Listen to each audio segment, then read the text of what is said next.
of NHA? Absolutely. I got to figure out how to get to the next question, though. Okay. Oh, okay, I'll do the update real quickly. Yeah, so first of all, I just wanted to thank everybody on this call for all the work you've done to help NHA promote our work and just to share hydropower in your own communities. We had an amazing showing for National Hydropower Day in August this year. I want to thank all of you guys for all the work you did to promote that. We've had congressional visits to your facilities. We've seen op-eds. We've seen print mentions and other types of media mentions. We've seen creative social media. And so you guys putting that out there really makes our job so much easier here at NHA. So I want to thank you guys for that. On the note of social media, I just want to give a quick plug for NHA social media. We are on Instagram, LinkedIn, Facebook, YouTube, and most recently Blue Sky. So please look for us. That's where we share all of our updates, not just what NHA is up to, but also general thought leadership around hydropower and clean energy at large. So definitely hope you guys follow us if you haven't already on all those platforms. And then I want to apologize for some of these technical difficulties with Mentimeter, but there is one more poll question that I really want to share with you guys. It's part of a survey we're doing with Kleinschmidt called the Ear to the River survey. So this is going to be a survey that gets industry perspectives on lots of different priorities. So I'm going to put one of those questions in the chat. If you guys could vote on it at some point during this meeting, so we can kind of get your feedback and share it with Kleinschmidt, that would be wonderful. So I'm going to put that in the chat right now. If y'all have any issue accessing, let me know. Otherwise, please just click on it and vote, and we will tally your response. And I think in terms of the other poll questions, I'm not sure if I can do all of them. So we may just have to call it an L for this initial survey and try to come back stronger next time. So my apologies, but the one I just put in the chat should be a-okay to use. All right, fantastic. Well, that conversation will continue on in the chat. Just some quick ground rules for this meeting. If you have a question, we're going to take questions at the very end. So if put them in the chat so that we can make sure that we get through as many as we can after the presentations. And with that, I want to introduce Jeff Brooks from Duke Energy. He is the manager of enterprise media relations. I first met Jeff in the aftermath of the substation attacks of late 2023.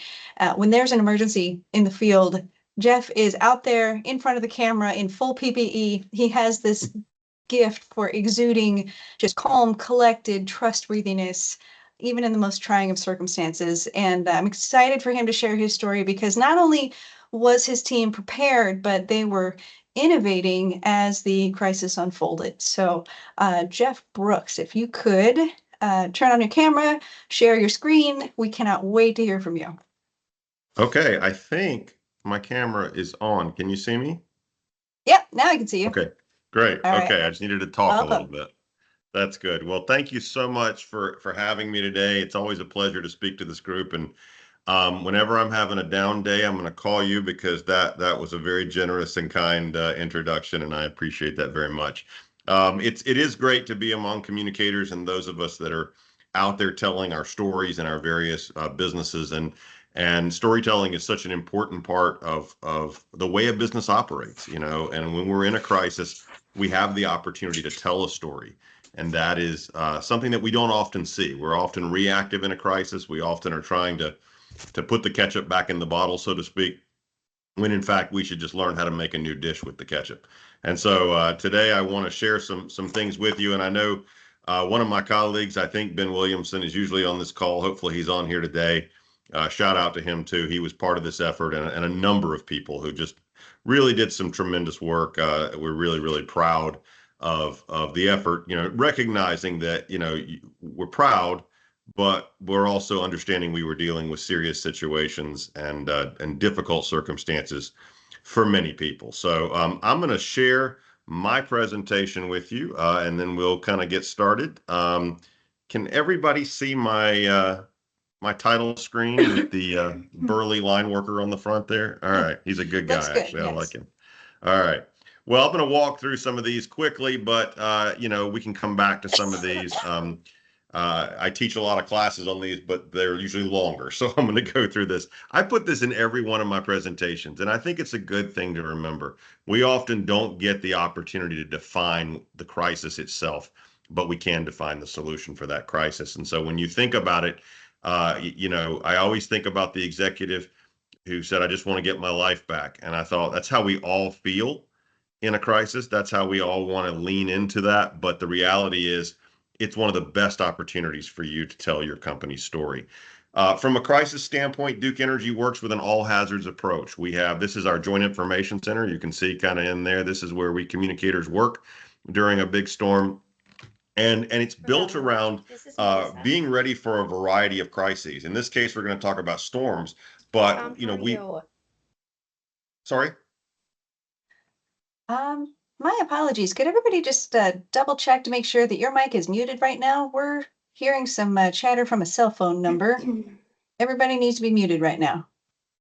All right, Jeff, sorry about that. Continue. No, it's okay. I just wanted to make sure it wasn't a question. So, we were ready for lots of different adventures, as we call them sometimes, that we experience. And from a storm standpoint, we have built our storm response plan after years of experience. So, you want to create a culture in your business that intentionally learns from every incident, every occurrence, and you have to do that humbly. You have to look at the way you respond and be willing to improve and take those lessons learned to heart, because the goal is to make you better the next time. For us, in any crisis, the Joint Information Center is our center of gravity, if you will, the center of communications where everything flows through. The idea being that we have a unified message that is sausage made in that facility, but when it goes to our community relations managers or our government relations managers or our media communicators, it's all aligned so that we're all singing from the same song sheet. I cannot underscore how critically important this is. Because if you have different pathways that communications get out, messages get out, if you're not disciplined in your response, you will get out of sync. And that's where you create crises for yourself. And so I just would say that's really, really important. And it's hard because in a storm, we're integrating with a storm operations center that is actually, making important decisions. And in our case, that involves hundreds of people.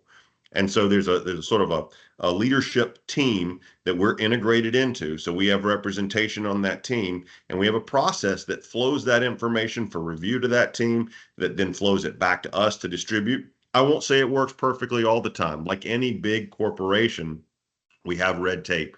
We have people who get excited and want to get ahead of the curve. So it takes discipline, and it's your job in these types of situations to help align people and hold them to the process that you have for how you're going to respond, because you have to remember your reputation is on the line. It's not just dealing with the operation.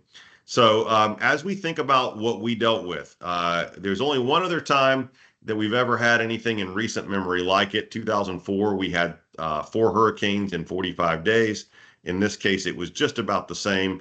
And people forget about Hurricane Debbie back in August. I was at my daughter's graduation from Florida State, and the company offered to extend my vacation for a week if I put on my hard hat and went out in the field. So we worked at the storm there. But it's important because that storm hit the Big Bend, and the Big Bend in Florida is a fairly sparsely populated area. In some cases, there's vacation places on the coast, but a lot of farms inland. But we saw a lot of flooding and damage and things there, and it impacted the people there. So as Hurricane Helene comes just a little over a month later, it's heading exactly to the same location. So we're dealing with a place that's now going to experience 2 direct hits of major storms in about a month.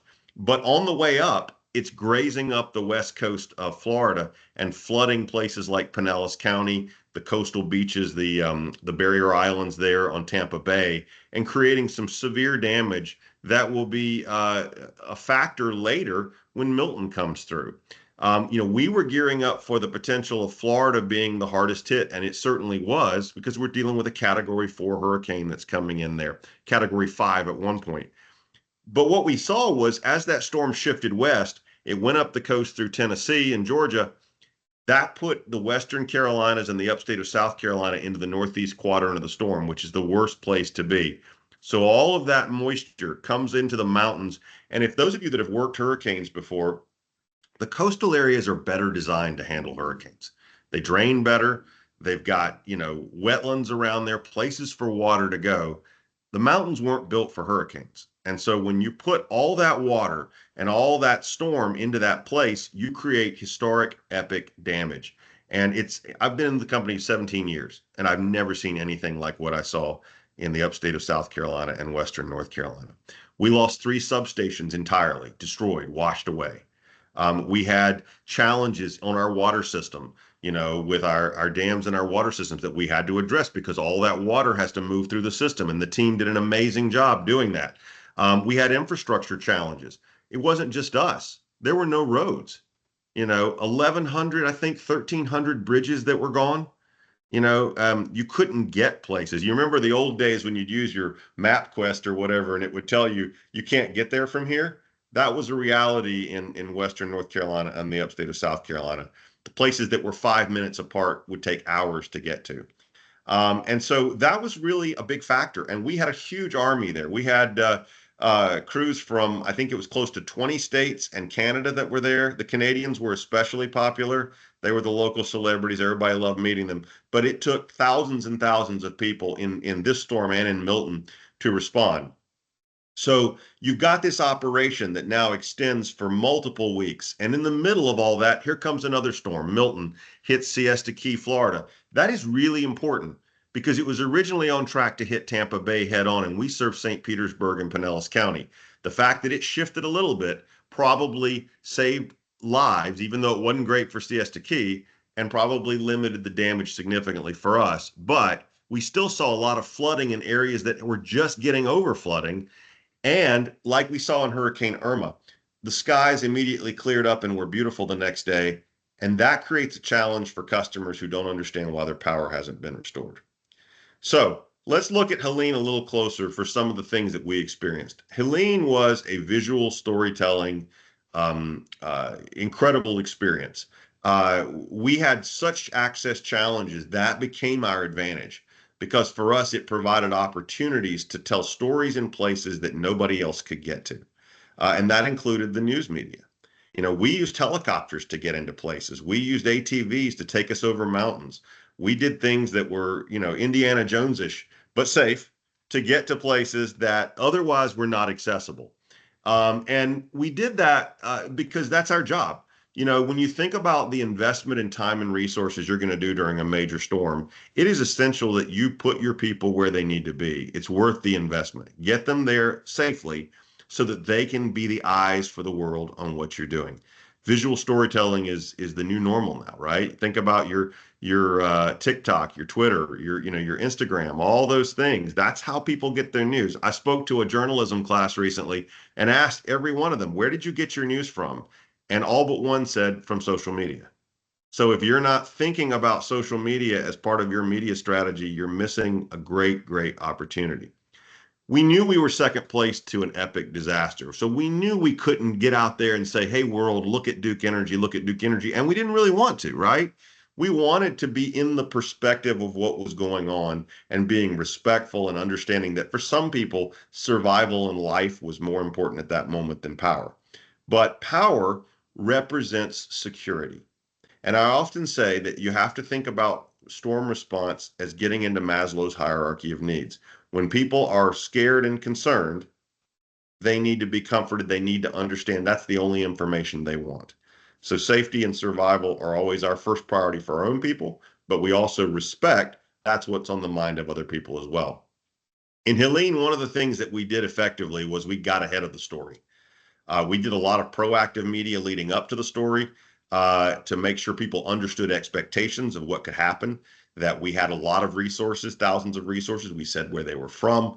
We showed what they were going to do, and we set realistic expectations of what people were going to experience. After the storm, we made it clear this is going to be a multi-day, in fact, in some cases, multi-week restoration, and that was important for level setting with people. We put our best folks out in the field to be able to tell stories from the field. And in fact, what we found was because media couldn't get there, they were using our footage. We shot our own stuff, we pushed it to the news outlets, and they ran it. And I'll give you some examples at the end. And that was huge. We became the self-publishers we knew we had to be and became our own TV outlets. So if your people aren't adept at shooting and editing video, it's time to start training them because they're going to have to do that in the future. Technology was our great tool, but we had entire counties that had no cell phone coverage. So how do you get that footage back to the mothership to be able to get out on social media? How do you get it to where we need? We had to have tactics like, we carry satellite phones, can't do a lot of data with satellite phones, but you can call. We would go to the operations centers to be able to upload data because they have a private network that connects back to our system so we could get information back. We are looking into Starlink as another way that we can get at least one or two accounts so that we can send data back up from the field. Because if you have all these great assets, but you can't do anything with them, and you got to drive 2 counties to just upload a file, that inhibits your storytelling ability. When we think about the methodical way that we talked about the storm, we started with messaging themes. Where are we today in the storm response? What do we need to focus on? What have we heard on social media or from government and community relations? What's driving the narrative? And how do we adjust our story to be able to respond to that? For our field communicators, we found a best practice was to assign them territories, was to say, all right, there's 5 people out in the field. Don't just go where you want to go. We need you to go to this area. We need you to go to this area and blah, blah, blah. This is our assignment. And then through our daily connection and briefing call, we would assign story ideas and themes, almost like a newsroom does. And that would give them a tighter scope of what they could focus on and what they were going after. Because in a big storm response, it's overwhelming. It's like, where do you start with the story? And you don't need 5 people telling the same story. So we tried to create a series of stories through that coordination. We used folks in our Joint Information Center to take those photos off our hands to deal with the processing, cataloging, so that the field people could focus just on generating and producing that content. And we listen. We have a whole team that listens to social media, monitors news media, and they were doing that in real time with our communication planners so that we could adapt our response and our plan to be able to help people get the stories they needed and stay relevant in the news. If you're responding to what the public wants to hear, you will stay higher up in the social media and traditional media attention, and you'll get more coverage.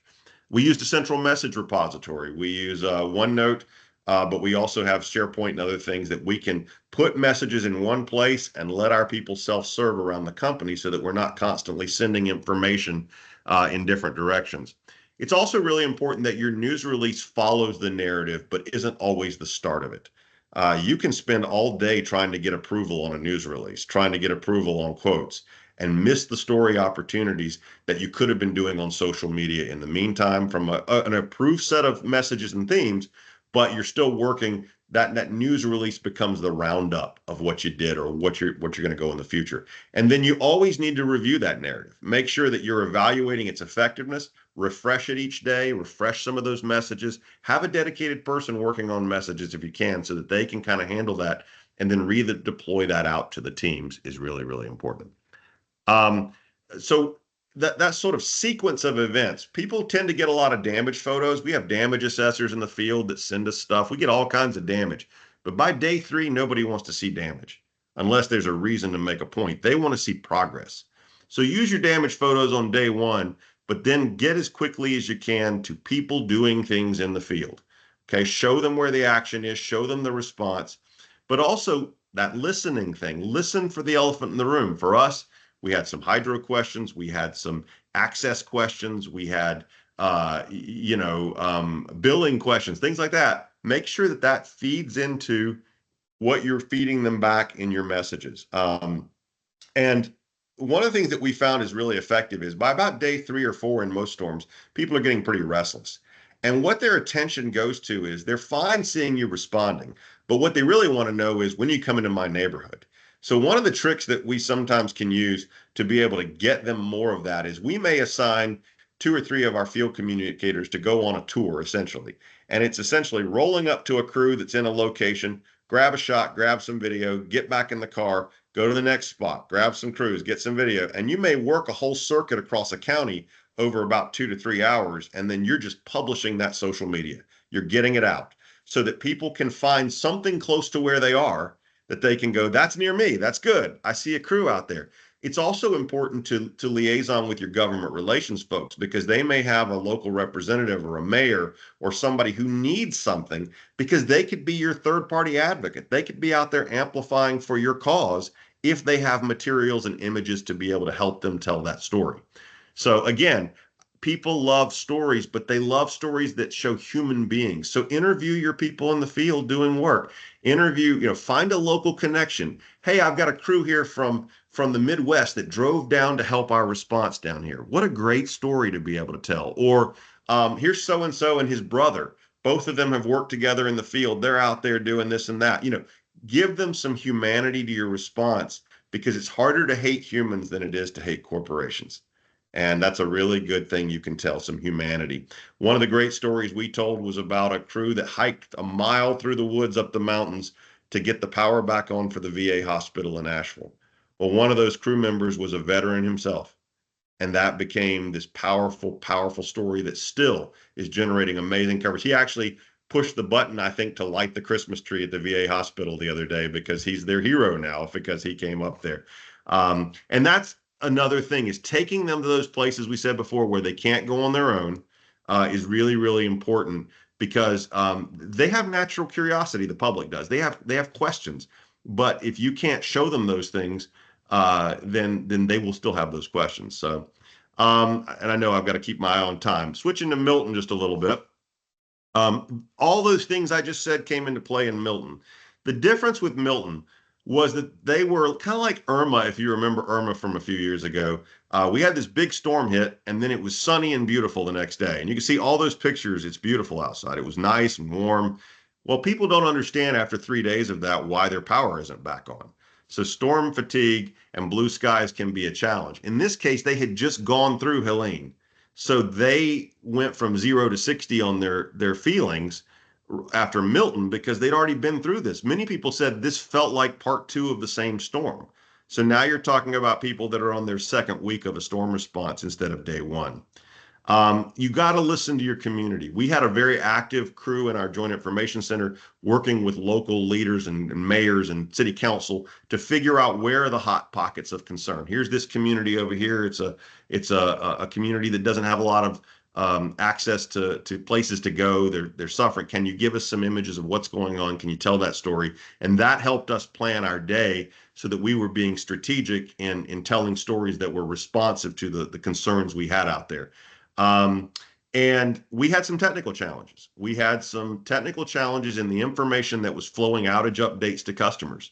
And so that put an extra burden on us to become the updates the customers were getting through social media and the field. We became their outage updates. And that can happen. There will be a technical challenge in every emergency, and you'll have to adapt to it and figure out what was that tool doing for us and how can we do it for it. Leverage those third parties. We got some really good partnerships with local leadership. In fact, the mayor in St. Pete invited us to attend a news briefing with him. So we stood up there and did that briefing with him. Just the visual of being with the local leaders is important because it shows solidarity and a response. Being able to take some heat off of them by us answering some questions and proactively offering that information helps to build those relations, but also makes them more likely to advocate for you during a difficult situation.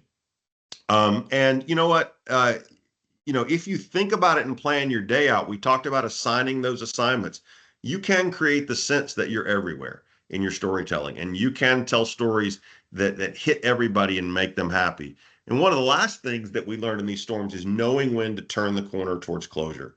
That's a hard thing to do. We just want to communicate, communicate, communicate. But at some point, you need to change the narrative to show that we're completing our work, that we've done a good job, that we're getting you on to the future. And so that's very, very important. So some of the best practices in summary, set the stage early, set the expectations, demonstrate you've got a response plan, and set realistic timelines. Don't be eager because if you blow your estimated time of restoration, they're not going to be very happy. Put your A team in the game. It's not the time to put 20 people out there and see what happens. You got to put your starters. But take those other people with them. Let them be their co-pilot. Let them be their helper. Let them train so that they're ready for the next storm too. We use a lot of templates. We create news release, communication templates, local leader templates, all these things because you don't have time to start from scratch. So get those approved ahead of the storm so you're not fighting that approval process with your executives. And then use what I call evergreen messages. I bet right now you could think of 3 messages about your company that are good in any circumstance, and you could use those anywhere. I use them to buy time sometimes in a media interview so that I can start with a message that I have muscle memory for, and that allows me to think about what I want to say in the next paragraph. So that's another trick you can use that we teach a lot. I say fear is the mind killer. Any Dune fans out there? That's addressing those human needs. If people are concerned about their safety, about their survival, they don't care about anything else you have to say. So focus on their needs. And then make sure that you have a solid plan of scope of responsibility, making sure that people don't feel like they've got this, carte blanche to do whatever they want to do. They've got a very defined role, and it's very integrated with the work that other people are doing. And we talk about this a lot. Create space for engagement with your customers. Social media posts about line workers, proactive storytelling creates a platform that people can comment back and go, thank you so much for this. We appreciate you. We're glad you're in our community. And that becomes viral and starts to elevate your storytelling to other levels.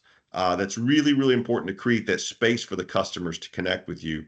Using visuals is important, and always message with empathy. Understand what's going on in the world around you. Don't be tone deaf. You've got to think about the situation you're walking into. Time is not going to be your friend. So that's why all these other things are so important, making sure that you can be nimble and responsive. And we talked about knowing when to turn the page. I just wanted to show you a couple examples as I wrap up. Social media was huge for us. We reached more than 5 million people through our proactive content in this storm.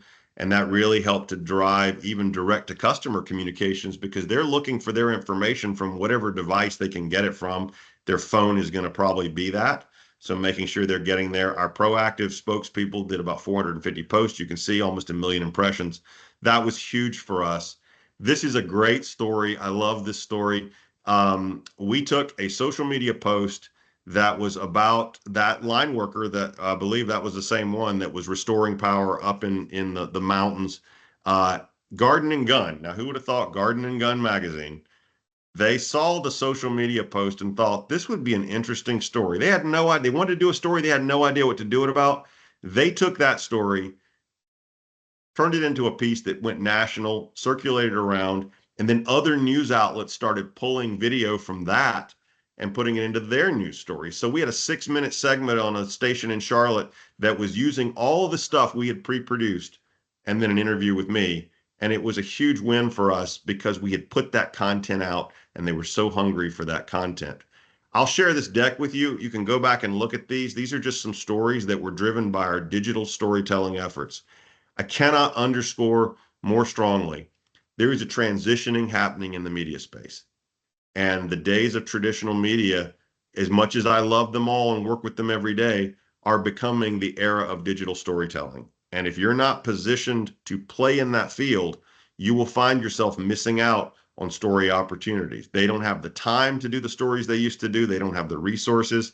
And sometimes they're more slanted than they used to be. And so we have to have the ability to give them stuff, spoon feed them stuff even during these events, and also to self-publish so that we can get our stories out there and you can shape the narrative so that when the end of the storm comes, people think favorably about you, whatever that storm is, and you got your perspective out there. So that was a lot in 20 minutes or 25 minutes, but I do want you and follow me. You can follow me and Duke Energy on there. And go check it out. Go scroll through our Twitter handle and see some of those proactive posts. They were pretty powerful, some of the ones that we did. It was some great storytelling. We have some former reporters on our team that are communicators. We have others that weren't, but we take them through the regimen to teach them how to be storytellers, and that's part of our focus in our media relations these days. So with that, I'm going to stop and see what questions you have. Well, we're going to hold questions toward the end, and You're right. there are some in the chat. Jeff, if we were in the room with you, you'd get a standing ovation. I just want to thank you so much. Thank you. So many good things that we learned. So many yes moments. So we're going to work with Jeff to get this slide deck available to you all in your inbox so that we can all work on our game over the holiday and be really prepared for 2025. I want to introduce, hold on, Jeff, can you stick around for like another yeah, 10 or 20 minutes? I'll be here. Cool. Yeah, go ahead. Okay, so he's going to stay on to answer some questions after Tennessee Valley Authority. Now, let me tell you about these guys. We've got Melissa Green, who's the Senior Manager of Media, and Travis Brixey, who's the Social Media Manager. Can't wait to hear from these guys. Look at that photo of the Nolichucky Dam. Incredible. Guys, take it away. We can't wait to hear from you. All right. Well, like you said, my name is Melissa Green. I'm at TVA, Senior Manager Media, and I've got our social media manager here because he was our man in the room during this time, during the whole event. And so his perspective, I think, is very important to share. Thank you for having us. It's great to be here. I hope you never have a crisis like this, but if you do, I hope you have a team like mine because they were fantastic. It was just amazing to watch everything come together. So let's get going. You'll notice I titled this deck Hello, Helene, because that seemed to be the phrase I heard from everyone as Helene came to town and dumped a bucket of water on everybody. We knew she was coming. We had seen Duke reporting. We had seen our own forecasters looking at it. We even had posted on social several days ahead of time telling people, hey, this is coming. And when she got here, we said, oh, hello, Helene. We're so glad to see you. So go ahead and move forward. All right. And then I'm going to let Travis talk a little about what that was like on the ground. Yeah, good evening, everyone. So just a little bit of a recap, just like Jeff mentioned, Helene entered the TVA region on Friday, September the 27th, as a tropical storm that caused significant damage to Western North Carolina and East Tennessee, particularly in the mountains. So to kind of put that in perspective, that's basically 2 months worth of rain in 3 days in some spots here. To kind of get your bearing, so rainfall that falls in Western North Carolina, including ashfall, is inside the Tennessee River Basin. All that water flows toward the Tennessee River. So the major tributary rivers that you may have heard on the news, like the Nolichucky River, the Pigeon River, the French Broad River, actually all flow into Douglas Reservoir, which is just east of Knoxville. So all that water is coming out of the mountains. We have actually had a couple other dams like Watauga Dam, Watauga River coming out of the Boone, North Carolina area. All that water that hit the ground is flowing towards us. So in a little bit more perspective, Tennessee TVA manages 49 dams, and a lot of those major storage reservoirs are in the upper East Tennessee, Western North Carolina, North Georgia area. So that's where we stored the water. So we were working really closely with our River Forecast Center, which is where we are today. Even as Melissa mentioned, before the storm even had a name, getting the system prepared to be able to store water. So we started communicating days before, the storm even had a name. I'm going to show a really quick video here that kind of really sums up. It's a 3-minute video, and I'm going to play that now.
Jump to the next one.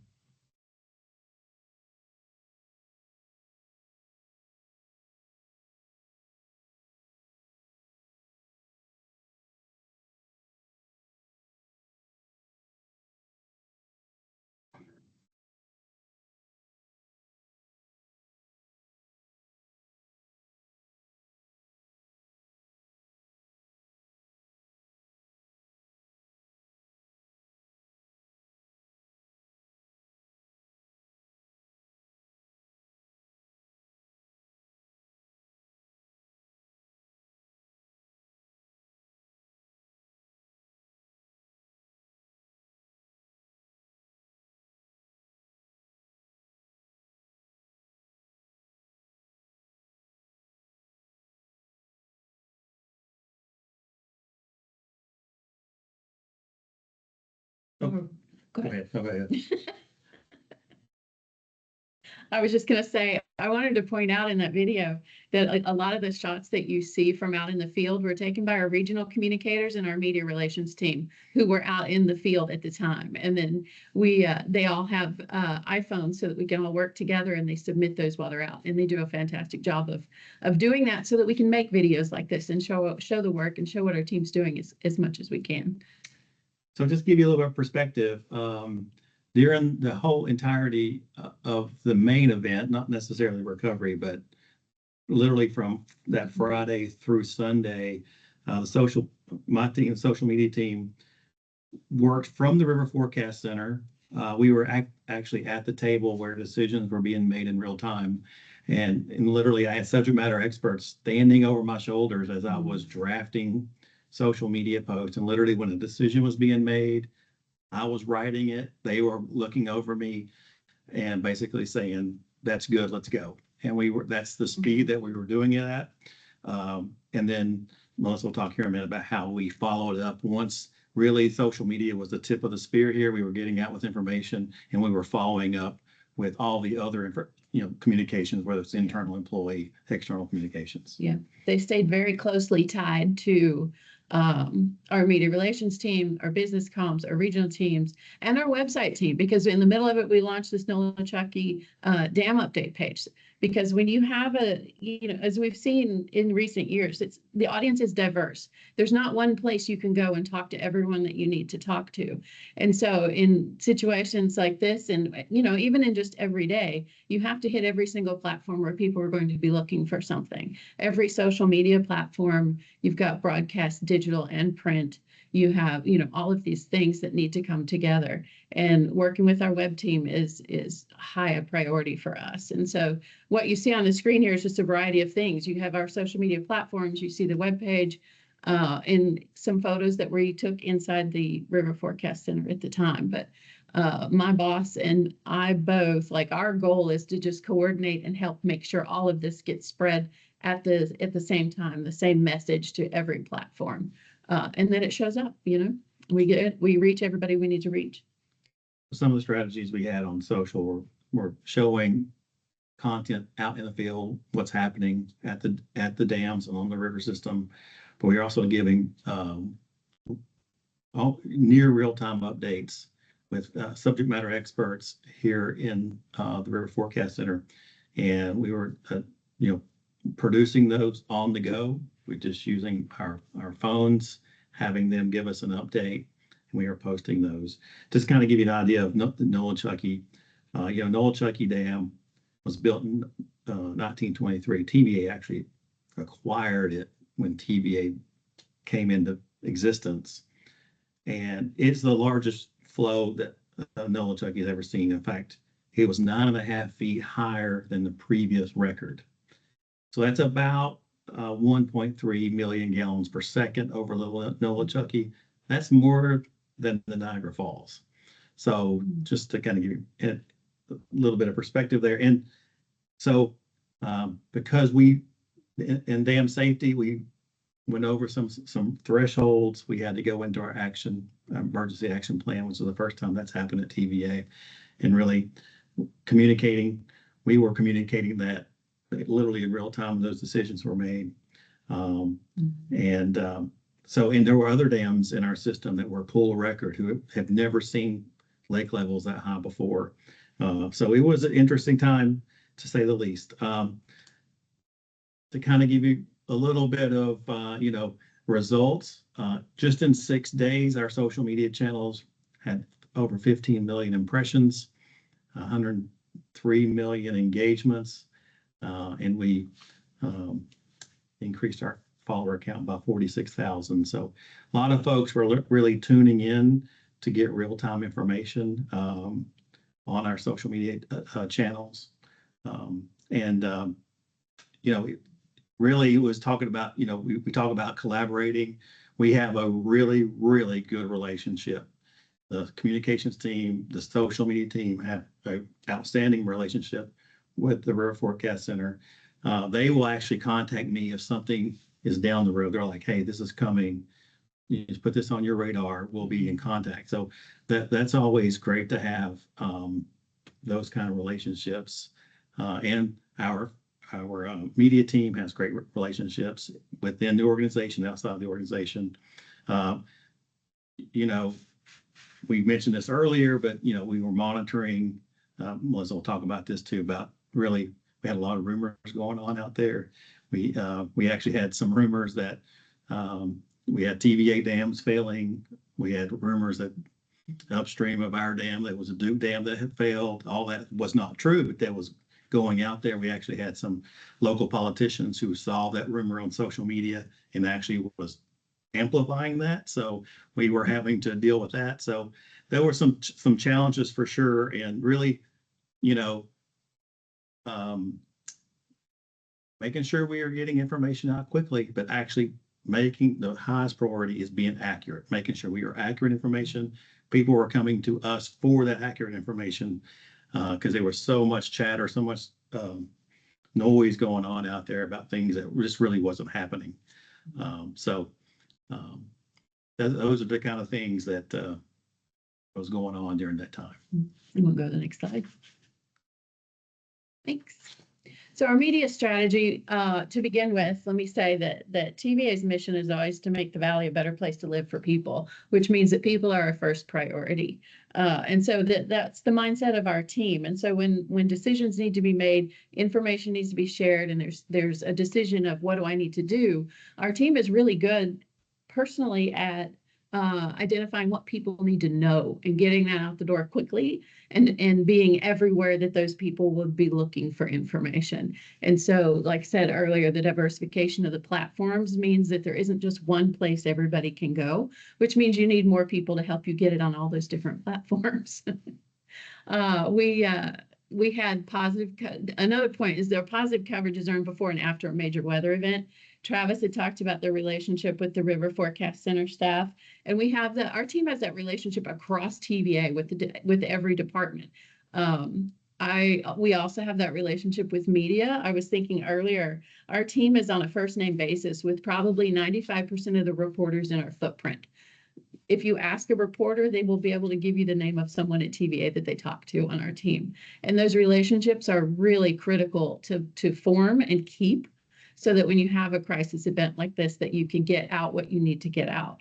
And so when we started seeing through social listening that there was some misinformation about the dams, the social team was able to talk to everyone about it, and immediately everyone started calling their sources, and they trusted us because they know who we are. They know who our face, they know our face when they see it, they know our name. And so they were like, okay, I'll look at it and we'll get into it. And so that was really helpful in getting some of that misinformation stopped. And then another aspect was when we were sending out our safety messages, it reinforced TVA's authority in what we were talking about, because we intentionally included our expertise in what that subject matter was. The River Forecast Center, the staff in the River Forecast Center, we positioned them really well in our safety messaging, that they know what they're doing, you can trust them, and here's what you need to do. And then overall for the comms plan, I would say always have an exit strategy. Always figure out when you're going to stop talking. Be sensitive to what's going on in the environment. We hit a point after about, I think it was 3 or 4 days. I don't recall the exact day. I just remember saying, okay, we're done talking for now. We're going to go silent. because it had gotten, the panic had settled, the breaking news had settled, the news cycle had settled, and now it was just all this catastrophic damage that needed to be cleaned up. And it's people's lives and it's their families that were impacted. So at some point it was smart to just stop talking and let the news media carry what they needed to carry about the injuries and the damage and the pain and what people were facing without having TVA's voice in it. We did not need to be in that portion of it, right? So I wanted us to be respectful of that time period. And so for about 2 weeks, 2.5 weeks, we didn't talk. We just didn't we didn't proactively pursue anything. We answered questions if we were asked, but we tried not to do interviews. We kind of held back. But during that time, we were working behind the scenes on a release that I called the Helene data release. And we just gathered every bit of data that we could possibly gather, even including how much clean energy was generated by our dams during the flooding, because that was an interesting aspect, right? And so it was just a huge list of data. And so on November, what was it, 1st, 2nd, 3rd, somewhere around it, it was about 2 weeks, a week after we stopped talking. We had an event where we released that information in a press release. We held an event for the local media at Nolichucky who had covered it and were impacted by it. We gave it to them first. And we said, come and see what is going on. We'll give you an update. We'll give you all the data, all this information Travis had about the amount of water that came over. All of that was in that release. So they had a lot of nuggets to report. And then we had a really good outcome from this whole strategy. As you can see on the screen, we had over 1,800 articles with TVA that were printed. And then our positive neutral tone was nearly 100%. I think we had like one negative story out of the whole time period. And you'll see on the right are some of the headlines that we had. But that data release really just said, you know, this is what happened to people. I think it worked really well. And I will say there was some opposition to that silent period, by the way, because everybody, you want to keep going, you want to keep talking, you got to keep giving this information out. And so, yeah, it was an interesting time, but it turned out to be a very smart strategic move. So, but anyhow, that's what we did in a nutshell. We haven't been tracking the time, so I don't know if we're over or under, but we're definitely happy to answer questions. Hey, thank you so much, TVA. I really appreciate that. Some great nuggets there, and yeah, relationships. Been hearing about that a lot today. So we've got a few minutes for questions. The first one, by the way, if you've got some questions, throw them in the chat. We'll get through as many as we can. We want to save the last 5 minutes. Copeland's going to bring back one of those survey questions, but Cheryl wants to know what tools do your field communicators have to film? So tell us what kind of equipment you've got, how you upload it. We want to know all the details. Well, we, have one of the things we're actually working on for 25 is to make that even more consistent. Most of us, we all use our personal cell phones and certainly have gone through training on how to shoot good content. Several of us, I was a videographer back in my earliest days, so that was something that I kind of brought to this role and have been working to train a lot of our people on that. But we use everything from Power Director, or there's the Apple editing app, or Adobe Premiere. Different people are using different things. Our corporate office uses Premiere, I believe, is what we use. But we have actually, one of the things we tried this storm was actually putting an editor in the JIC that could take some of our raw footage and re-edit to make packages for the corporate channel. So sometimes we would be sending back footage and then they would reuse them for other things. And we think that's a best practice we're going to continue in the future, in addition to the stuff we produce in the field. We would produce entire packages. You can go look on our accounts and kind of see. And then we also would upload raw footage so that social media could put onto our website, where we have a media server on there that we put B-roll packages that they could just download directly as they wanted to. So I think the biggest thing is just making sure you have the good techniques. And there's different audiences. I shoot landscape 16:9 for news, vertical for other aspects on social media. So sometimes you have to shoot the same shot twice just to make sure you're hitting all the different needs. And then how did you upload the data from the field if all cell phone service is out? That was an adventure. I know. Go ahead, TVA. Do you want to take it first? Do you have we didn't have that kind of storm damage, on this side of the mountain. So I don't think we ran into that issue much. We didn't, but our team all have iPhones and they just shoot everything on the iPhone. Yeah, we have mobile, obviously mobile hotspots that go with us places. But when the cell phone network was out, the only option that we had was to go to our operations centers, typically where we could upload on the company network. So one of the things we thought about during our day planning is how far away, should we get from the source where we could upload.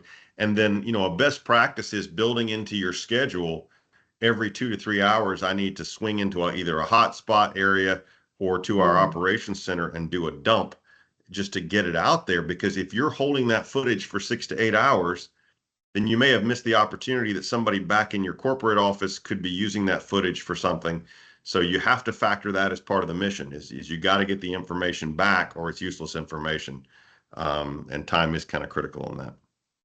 Wow, that is helpful. Okay, so there's one more question in the chat. Jeff, it's specific to you, if you don't mind jumping on there. Yeah. Copeland, could you take it away with that last question from the Ear to the River survey? Sure. Yeah. So just for folks who weren't on the beginning of the call, we were working with Klein Schmidt to do a survey called Ear to the River, which is just getting public opinion about our industry.